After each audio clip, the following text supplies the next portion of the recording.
YouTubers. It's Russ and Tom for Two More Preppers, and we're down at the newest bug out location, which will be bug out number 2, I guess. Yeah, we're going to have so many bug out locations, we're going to get confused and we'll all show up at the wrong location. Yeah, when shit hits the fan, we'll be somewhere in the wrong place. Russ will be headed to Wally Ford and Ford Ashby, and I'll be sitting down there with a deck of cards and a case of beer going, where the hell is everybody at?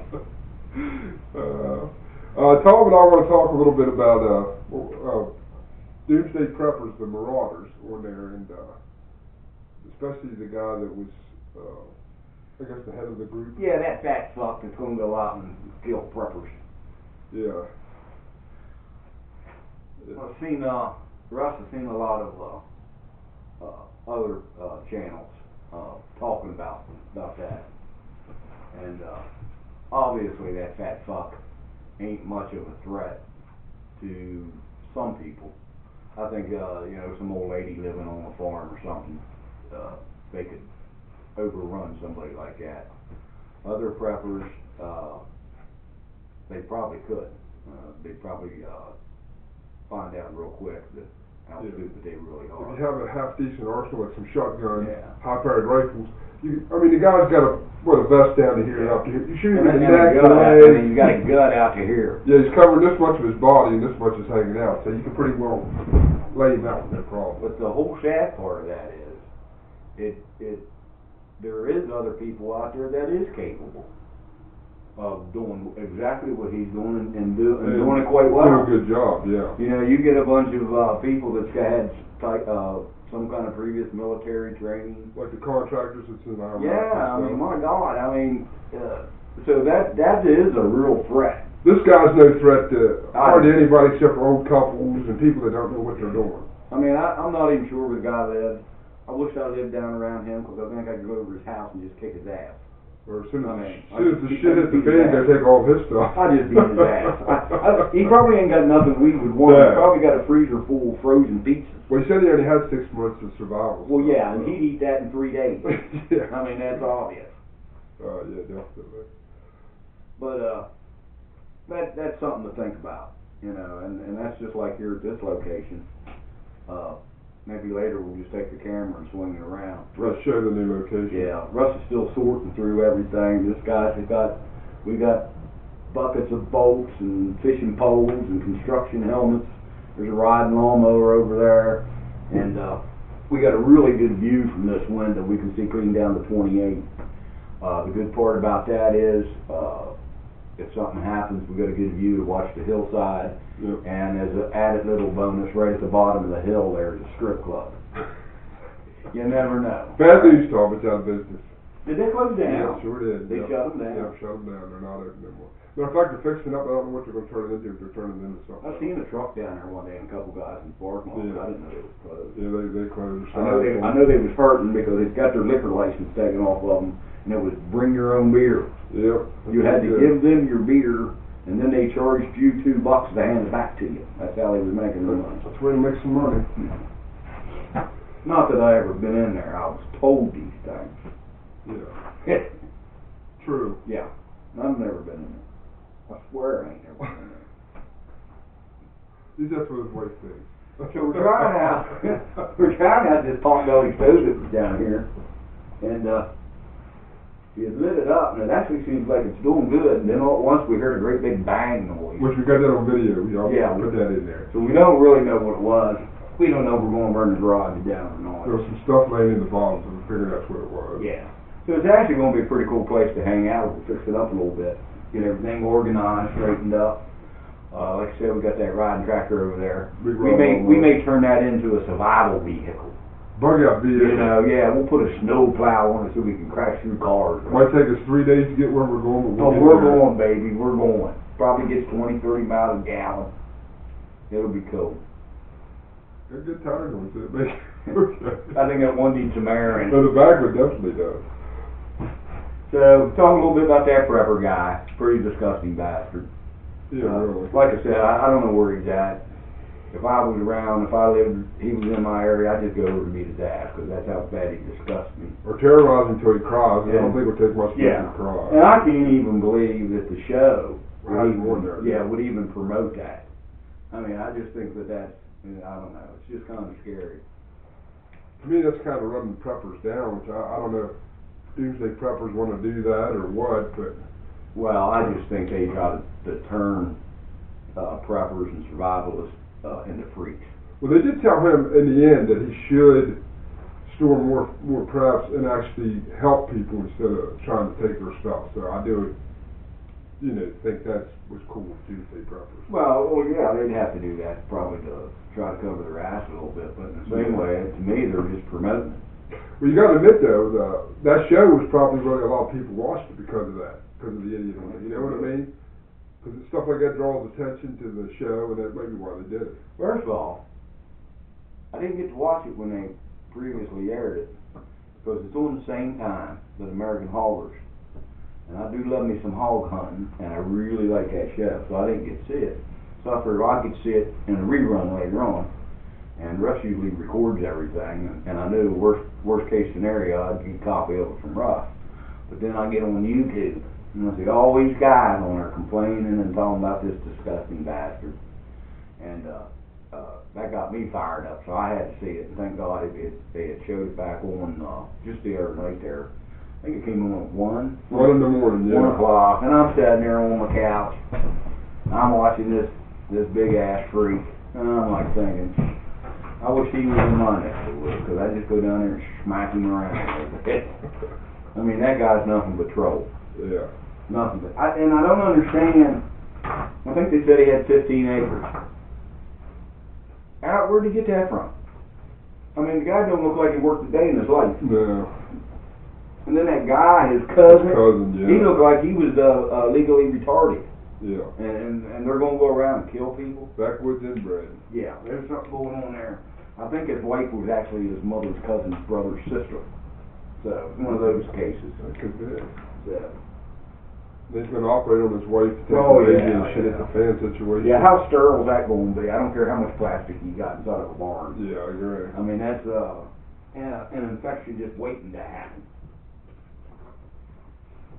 But talking about some of those other YouTube channels, I try to go in there and find a lot of different channels to watch.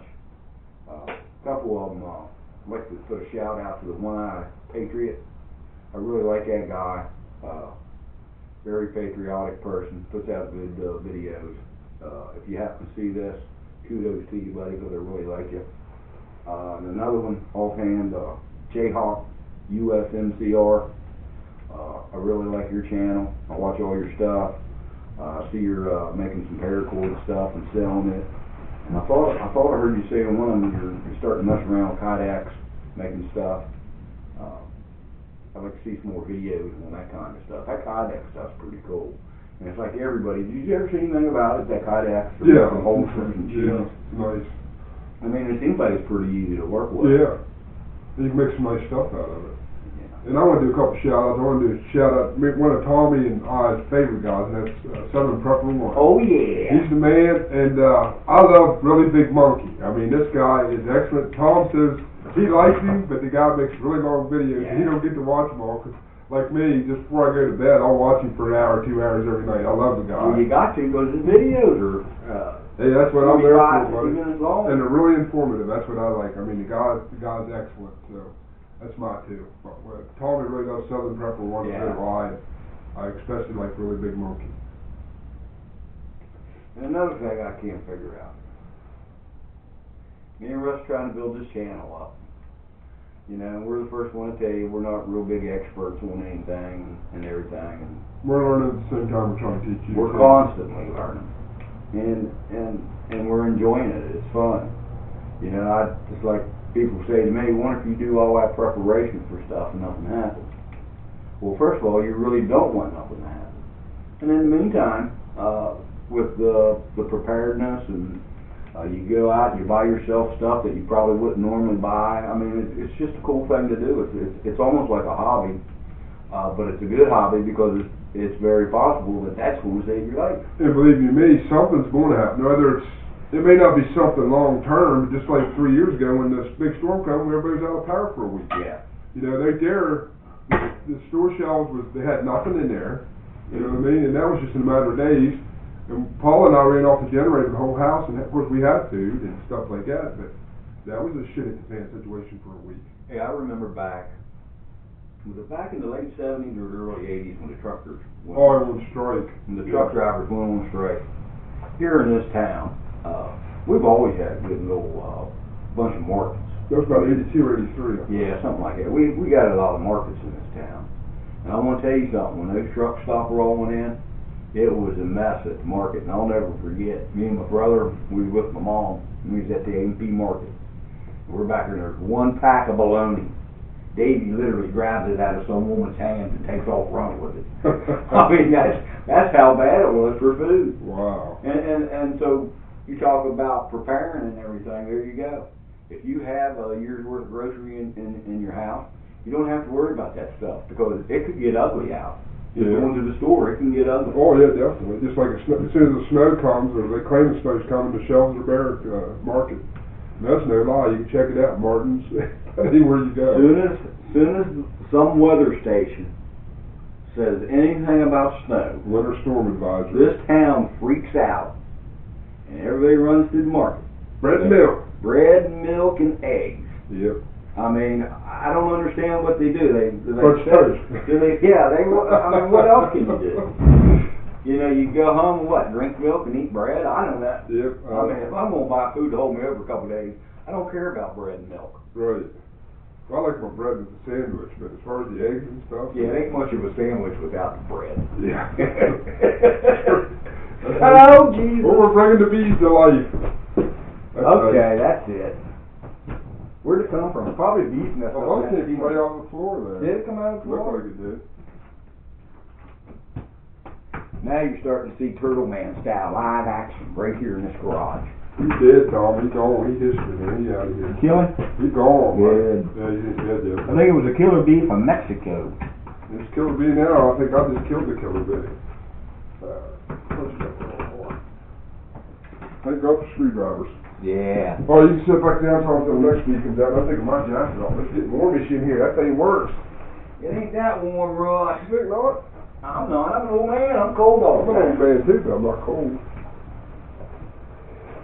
All right. Give a little virtual tour there, Russ. All right, Paul. Yeah, we're still running. Battery's still good. Oh, I just broke my tripod. Isn't that good? Keep forgetting to unlock this. Good thing I got 3 more tripods. Well, there's Tom. Try to get the sunlight dancing off my baby blues. Let me get real close. Yeah, that looks really good. Well, back here's some of my radio equipment I brought. And then that big Fat Max. Let me get this chair out of the way and I'll show them a little bit of that. Fat Max box. You can see I got 12 volts here. You can hook up to. I just charged this stuff up, and there's my batteries in there for I can run lights, these radios, which this is my field radio I built.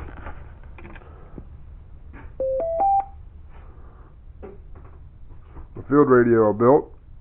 If I don't want to hook up a big antenna outside, I can hook up my little antenna here and talk. Just carry this around and all that stuff, so that's pretty cool. Remember, you don't have to be in a field. Yeah, you don't have to be in a field to use it. You can be in a garage, like this. There's that bee you said you killed. No, that's a fly, Tom. Oh, now we got the flies. The place is infested with bugs. Yeah, here's the view from here, people. There's the house that came with the place. There's the view. I think that looks pretty nice. There's that damn fly. As you can see pretty good out through there. 28. Here's our bug out vehicle. Yeah, here's the bug out vehicle. Here's the bug out vehicle, and it comes equipped with the hat to wear and gloves. Yep. In case we got to bug out, we're going on this beach. Tom's going to be driving, and I'll be hanging on for my life back here. Look here, Ross. We even got a water pump. Oh We can yeah. pump water right out of the Potomac River. Cool. We got it all. Then there's another little room there. Built on. Yeah. We're too scared to go in there. We haven't been in there yet. No, we haven't been in there, but We're thinking maybe Jimmy Hoffa's in there. maybe under the concrete. Yeah, you never know. Hey, here's a nice little one. We're in here, we're walking around, we're checking everything out. I'll come over here to the table and I get that. Uh-oh, blow the fuse. Son of a bitch. But either way, look what's there. Somebody gonna lose an arm on that. Yeah. We're gonna have to disable It's a homemade stove. Where's the breaker, Russ? Over here, but I don't. That'll be scary. Yeah, believe me, it needs to be rewired. Yeah, I need something. That was off, wasn't it? I think, Russ. Hell, fuses. That was true. Yeah, but let me shut this off so we see what's going on here. We'll be back, people. Yeah, help us.